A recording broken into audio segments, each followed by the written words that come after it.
ल हामी आइपुग्यो बाघ भगवान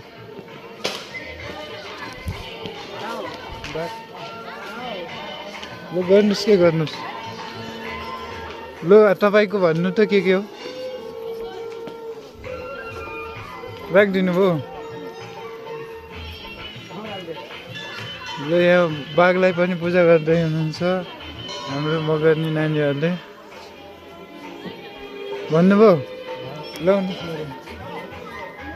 म एक बाघलाई पूजा गर्छु यो बाघ बाबा